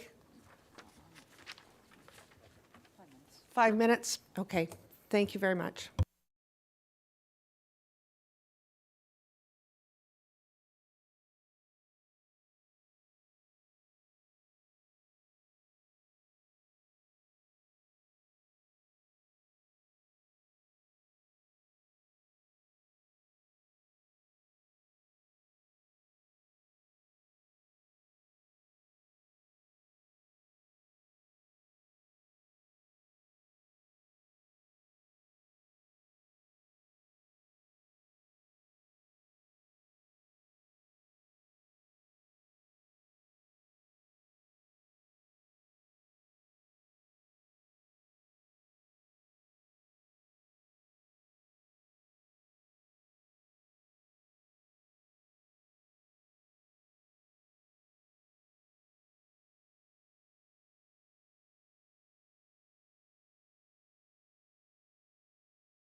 Thank you. We are now at item H, Development Services Report. Councillor Roy DePinty in the chair. Okay, thank you. Thank you. We've already dealt with item H1, so we'll move on to item H2, which is a planning branch report, DS 2025-17, which is a request to repeal the heritage designation bylaw 570, the heritage designation bylaw at 574 Green Lane East. We've got a motion that we receive the report, that we approve the request, and that we same day ratify it, and that we enact a repealing bylaw included as Appendix 4 to the report at our meeting on the 24th. So, Mr. Krupnik, would you care to present this report? Thank you, Madam Chair. Through you, I'm here to answer any questions of council on this matter, as well as a side note that Welland Land Developments, the applicant on this application, is also working presently with Share Museum and Gardens on a proposal to construct a new visitor center due to the removal, I guess, or the Unhappy demise. unhappy demise of Howard House. So I'll leave it at that, perhaps, and turn it over to council. Thank you. Okay. Members of committee, any questions?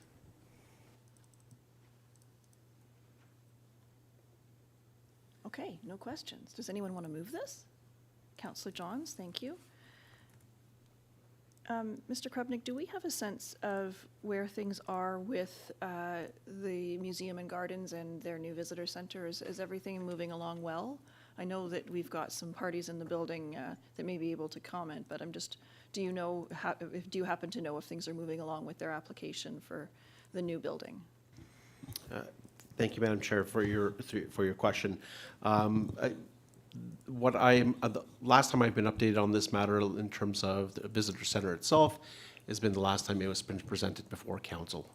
Okay, thank you. All right, any other questions or comments? Seeing none, we have a motion as presented moved by Councillor Johns. All those in favor? And that motion carries. Thank you very much. Thank you for being here. Next item is item H3, a planning branch report, DS 2025-18, which is an application for a telecommunication tower at 19442 Second Concession Road. And the resolution is that we receive the report and we issue a letter of concurrence to Innovation, Science and Economic Development Canada. Can I have a mover? Councillor Carruthers. Okay, thank you. Mr. Krupnik, anything further to add? It's pretty self-explanatory. You added a bit more detail than the last time it was before us. Yeah, thank you very much, Madam Chair. Through you, we took this report back and added some more detail to bring some answers forward to questions put forward by council. Thank you. Thank you. Okay. Councillor Carruthers has moved this. Any questions? Seeing none, all those in favor? None opposed. That motion carries. Thank you very much. Next item on our agenda, we're moving quickly I know, got the wheels off the bus or something. Memorandum regarding a proposed official plan amendment and zoning bylaw amendment for 1402 and 1410 Mount Albert Road. We have a motion to simply receive this. I believe this is an introductory memo. May I have a motion to receive? Moved by Councillor Crone. Mr. Krupnik, would you like to present this to us, please? Thank you very much, Madam Chair. Through you, I think this memo is fairly self-explanatory, but certainly addressing a need within our community and really close to us here, just north of us, located next to the Sharon Corners development. And this, we do plan to have this back before council at a public meeting. I believe it is July. Okay, thank you. So we're proposing a July public meeting. Any questions or comments from members of committee? Oh, hands. I think I saw Councillor Crone go ahead first. Please and thank you. Thank you, Madam Chair. Through you to Mr. Krupnik. Correct me if I'm wrong, but all the units in this proposed building are rentals. There's no condominium component to this whatsoever. Have I got that correct?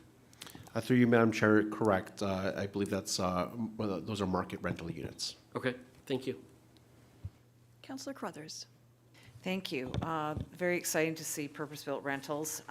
Do we have an idea, and I'm sorry if it's lost in the report here, of the number of STE that this will require for allocation? I know we're not there yet, but just wondering on the size. Mr. Krupnik, have we counted the toilets? Through you, Madam Chair, have not counted the totals on that. But I believe we would be at about 72%, I believe, of that 142. So if I'm remembering my apartment ratios. So we're not going to be looking at exactly the 142 STEs for this. It'll be a fraction of the 142 STEs. Okay, and a second question, if I may. Coming back for a public meeting in July, that's the first opportunity. Just wondering how quickly they would hope to get shovels in the ground. If we have an indication of how quickly they want to move. Public meeting in July sounds like they want to move quickly. I'm just wondering if you can give us some idea on that. Mr. Krupnik. Thank you for your question, Councillor. Through you, Madam Chair. I don't have an indication on that presently. I think we'll get a good indication of that at the public meeting. Okay. The applicant's representative will be presenting and will be able to fill us in on perhaps a tentative timeline they have. Wonderful. Thank you so much. Councillor Carruthers, I did the math while we were, it's 72% of 142 is 102. If that's the math that we're looking for. Anyone else? No, it's called a calculator on your phone. No, I didn't do it in my head. No, my goodness, no way. Anyone else? Okay, so we have a motion moved by Councillor Crone that we receive the memorandum, and we will look forward to learning more at the July public meeting. All those in favor? And that motion carries. Thank you. And that's the end of our prepared agenda. Mr. Krupnik, did you have anything further to bring forward at this time? Nothing further. Thank you, Madam Chair. Thank you, All right, Council. Thank you. Members of committee, anything? Seeing none, I'll turn the chair back to you, Madam Mayor. Thank you very much. We are on item I at this point. So this is Parks, Recs, and Culture with Councillor Crone in the chair. Thank you, Madam Mayor. We have one item on our agenda today, and it is the Parks, Recreation, and Culture Parks Branch Memo, Parks Capital New Development Project Update. Mr. Karmazin, I'm hoping you can take us through this a bit. Over to you.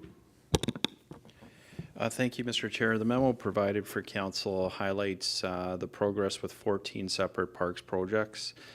The Parks, Recreation, and Culture team is planning to open 7 of the 14 projects in 2025, with the remaining projects to be completed and opened in 2026. I should also highlight the partnership projects with the Lake Simcoe Region Conservation Authority, representing an investment of over $500,000 in engineered wetland and stormwater management projects within town at parks, trails, open spaces within the municipality. I'd like to thank our parks project management team for their work to move these projects forward. Be happy to answer any questions that council may have related to any of the projects presented to council. Thank you, Mr. Karmazin. Before we ask any questions, can I have a mover for this? Moved by Councillor Foster. Who has a question? Councillor Leahy, go ahead. Thank you very much, through you, Mr. Chair, to General Manager Karmazin. My question is with regard to specifically the waterfront project at 82 Queensville Side Road, and I'm wondering if you could give us a few more details about the project that is proposed for that location, and if it has any special educational components. Thank you very much. Mr. Karmazin? Thank you. Through you, Mr. Chair. The Soldiers Bay Recreation and Educational Pier is a pier obviously located at Soldiers Bay that would provide non-motorized boat launch for boats such as canoes, kayaks, paddle boards. There is an adjacent marina that does provide boat launch for motorized boats. It's also an educational pier in partnership with the Lake Simcoe Region Conservation Authority, where we'll be providing information to residents about Soldiers Bay, about the Holland River as well as the watershed. We will also have parking at that location as well in partnership with York Region for daytime use, seasonal and daytime use of the pier, as well as adjacency to a multi-use trail that will connect to Yonge Street, and the multi-use trail connection along that regional road connection as well, which is also part of our active transportation and trails master plan. Okay, thank you, Mr. Carmen. Go ahead, Councillor Leahy. Thank you very much. Through you, Mr. Chairman, I just have a follow-up question. Do we have any timeline potentially? Mr. Karmazin? Through you, Mr. Chair, this particular project is an amalgamation of different groups. The Lake Simcoe Region Conservation Authority requiring a permit at the wetlands, provincial fisheries, as well as York Region. So we've been working through the design and that permitting process with those groups. We're now at a point where we've finished that design and we're engaged in those permits. We hope to have the project tendered and complete within 2026, the spring and summer months of 2026. Sounds great. Thank you.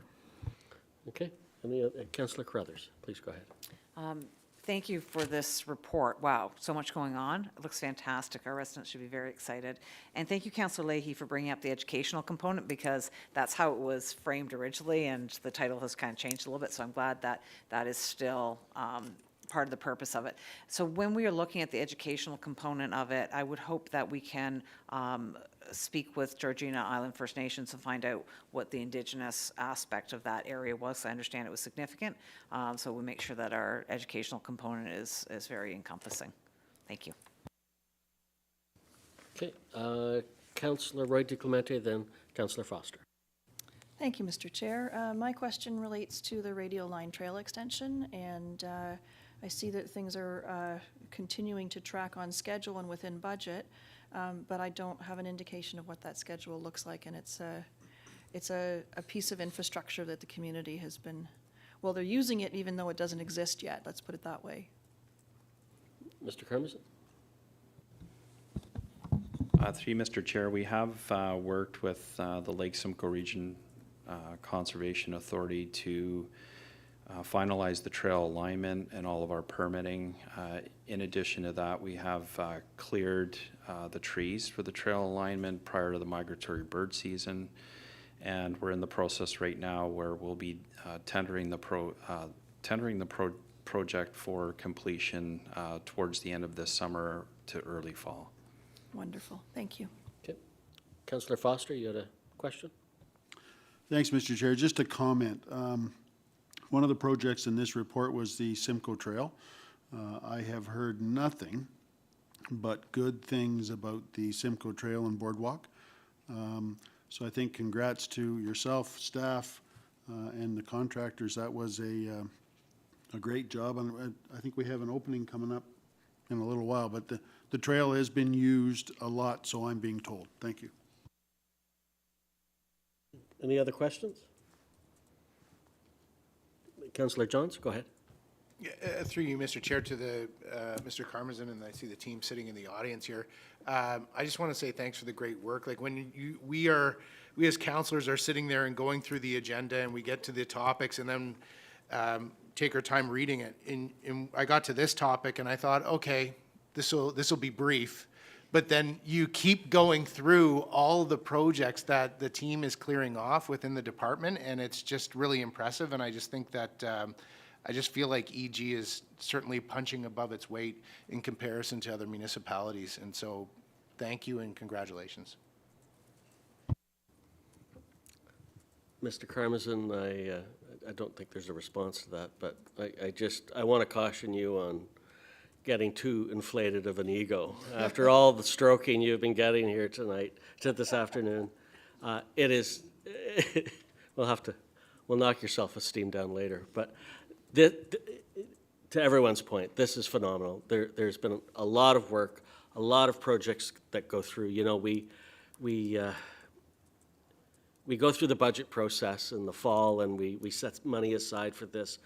And it's so nice to see it come to fruition, whether it's this year or the next year, but we're seeing, the budget process come to life, and I really appreciate, because this is going to impact and for the benefit of all of East Gwillimbury, and it's just such a great news story. So thank you to you and your team for all the good stuff that you do. Are there any other questions involved here? Okay. I will call the vote. All those in favor? And that is carried. Mr. Carmison, do you have anything else that you'd like to share with committee? Through you, Mr. Chair, nothing further. Thank you. Okay, thank you. Committee, do you have any other questions for Mr. Carmison? Seeing none, I will hand it back to you, Madam Mayor. Thank you very much. As there are no items under J to P of the agenda, does committee have anything to share under these headings? If not, we'll move to item Q, which is the adjournment. Councillor Crone, you're going to move? I'd be happy to move that. Thank you. All those in favor? And that's carried. 409.